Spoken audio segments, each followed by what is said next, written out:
gonna make sure that we are in focus this time.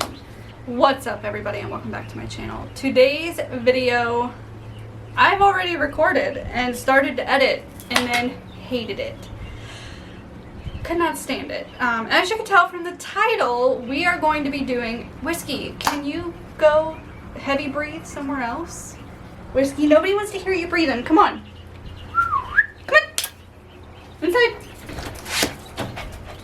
Go. Sorry about that. So we are going to be talking about sleep training and what I did to get Memphis sleep trained. We are hanging out outside today because I don't know if you could tell, but ewy, we still have storm shutters up from the last hurricane that was supposed to come through and then never came to our side of the coast. And we were too lazy to take everything down, so my house still looks like a dungeon, which is awful. It's not great. So if I were to film in there, it would just be awful lighting. Before we get into sleep training, first I need to let you guys know I did not hire a sleep consultant. I am not a sleep consultant, and I'm not a professional, but I did. Okay, sorry. I'm not a professional, but I did a lot of my own research. And I researched for like 6 or 7 weeks before I made the decision to go ahead and start sleep training. And it was probably the best decision of my life. Alright, so there are a few things that you need to do first before you start sleep training. The first one is do your research and find a method that works best for you and your baby. And the second one, you need to be sure, yes, you need to be sure that you are giving your baby the right amount of calories that they need for their age.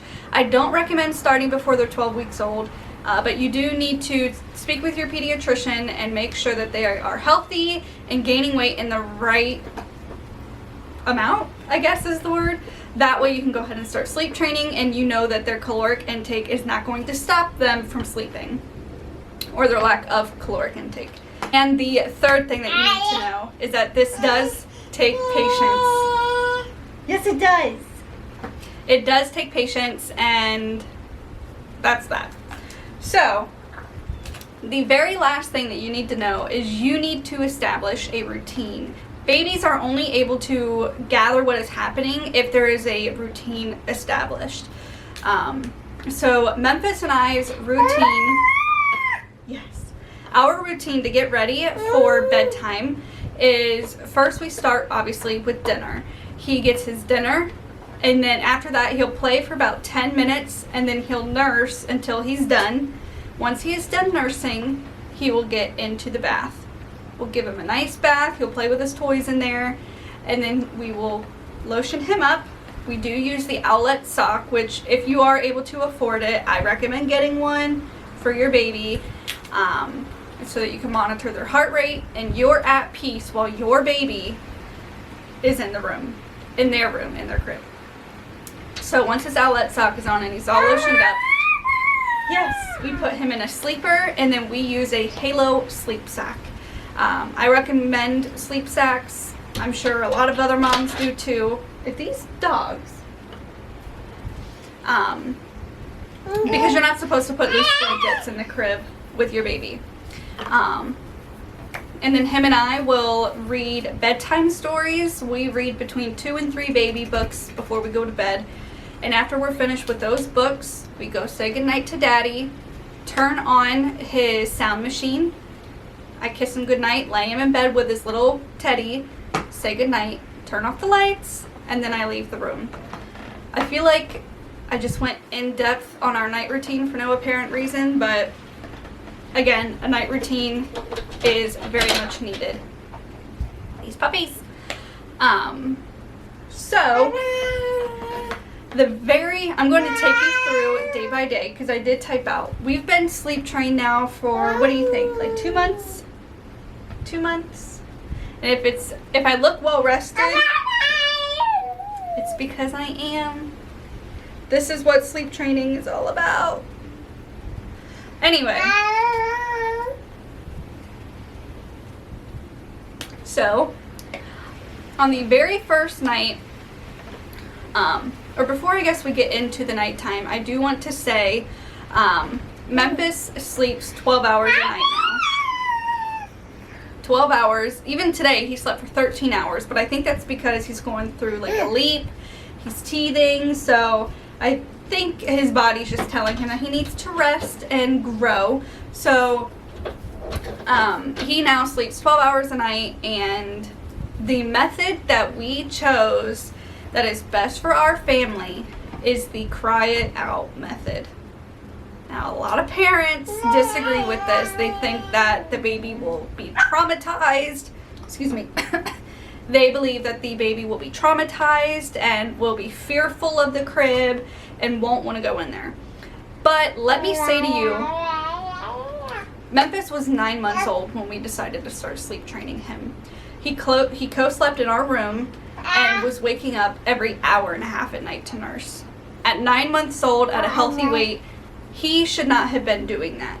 And I finally just gave in one day, and I was like, this is it. We need to sleep train. I need to sleep, he needs to sleep, and together we will make a better team.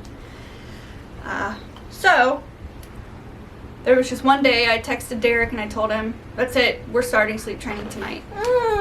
So that night we started our routine. I believe it was around 7 p.m.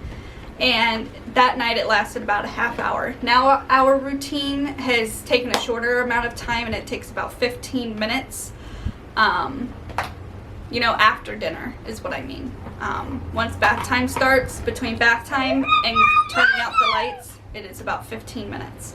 Now, I also would like to say, with the cry it out method, if Memphis was in any sort of distress, I would not have left him in there. I would not have just let him scream bloody murder if I knew that he was not okay. As a mother or a father, you can distinguish your baby's cries because they have different types of crying. Just like if you know if their diaper's dirty, depending on the way they're crying or whining. You know if they're hungry, depending on the way they're crying or whining. So when we laid him down at night, the very first night, I could tell that he was only crying because he did not know what was going on, which is normal. He was not in any sort of distress. He was not crying so hard to the point that he was throwing up. I would not have allowed that. So with that being said, the very first night we started our routine at 7 p.m. and he was in his crib by 7:30 for the night. Now, he did cry a little bit. It wasn't anything insane. He cried for a little bit, then kind of sat in there and played with his teddy. And then he was asleep by... I know. He was asleep by 8:10. So 7:30 to 8:10. That was only 40 minutes. 40 minutes in his crib, and he was asleep. And again, we used the cry it out method. And it was only 40 minutes. I was honestly surprised. The very first night, you should not be under the impression that your baby's going to sleep 12 hours. So he woke up 3 or 4 times that night. And each time he did wake up, he cried a little bit, but within 5 minutes, he was back asleep. He woke up that day, the next day at 6 a.m. Now, I believe this day he could have gone a little bit longer, but honestly, I missed him, and since he still nurses, I was engorged, and I needed relief. So I did go in there, I nursed him, and then we were up for the day. So on day number 2, we did start a little bit later. Derek requested that we start about a half hour later, that way he can get more time in when he gets home from work. So we started the night routine at 7:30 that night, and we were in bed by 8.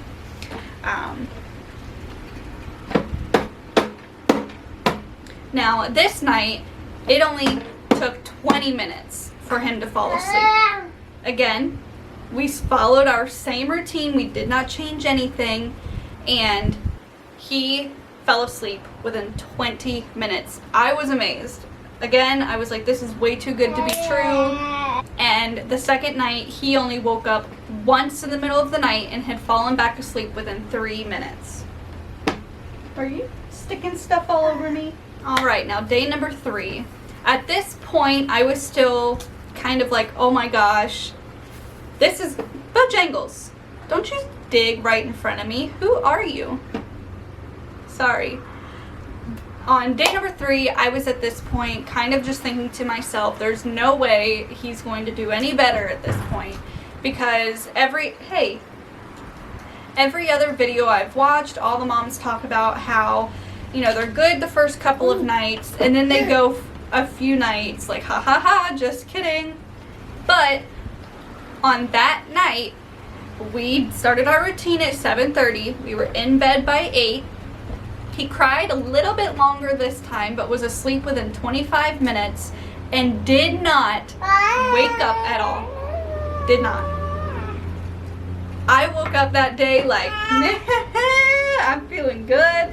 I was so grateful at that point. I was so glad that I stuck through this, and